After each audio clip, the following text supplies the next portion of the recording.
So how complicated is it when you have one of these high-tech cars like a Tesla involved in a crash? Because it's more than just the black box. There's more there's a lot more data in a Tesla than there is in a typical vehicle.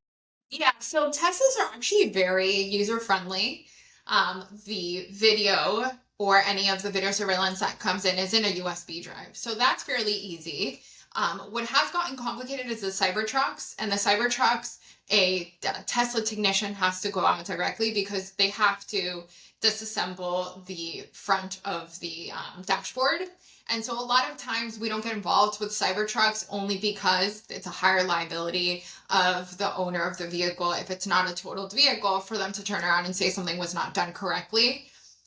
So those we refer out to someone that can do those. But as far as the other Ys, the other models, those are fairly easy. They connect just like the other vehicles. So they're actually easier than the other They vehicles. are easier. And actually the new technology that's coming out with Tesla is amazing because on the dashboard it comes out with the speed of the vehicle. So you'll see the interface of the vehicle traveling and all the other cameras that are surrounding. And then in the interface it'll give you the miles per hour that it's going. So it's actually pretty great the way that they've engineered things. So walk me through what happens when an attorney calls Bolo.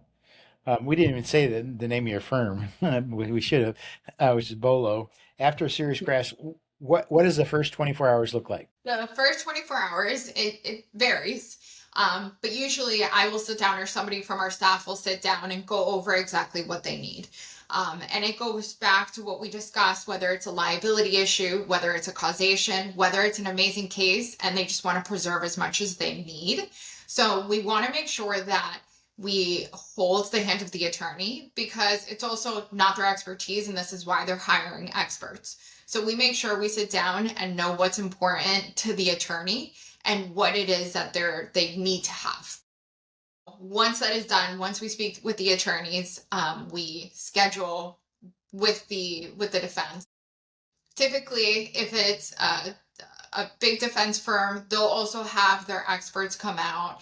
They'll have their attorneys. So it does take a little bit to get these scheduled and a little bit of a back and forth, but we handle that for the client.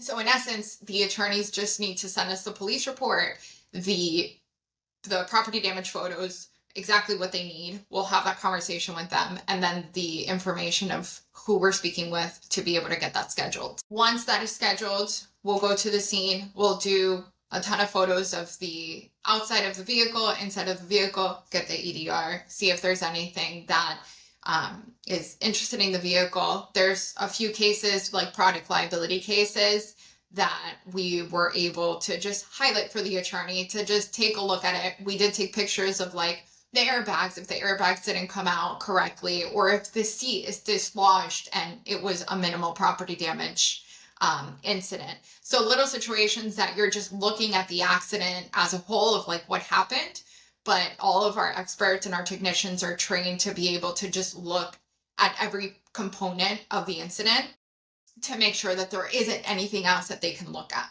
Like airbags is a big product liability situation when, and I'm sure you've heard this, when an accident happens and the airbags didn't go off. That's a big deal. That's a big deal to the injuries of the client and what their body sustained. So we're always making sure that we're looking for that. And our technicians are always making sure that they're just not looking for the EDR. They're looking at the car, how the car sustains the impact, all of that. And then we go ahead and discuss that with the attorney.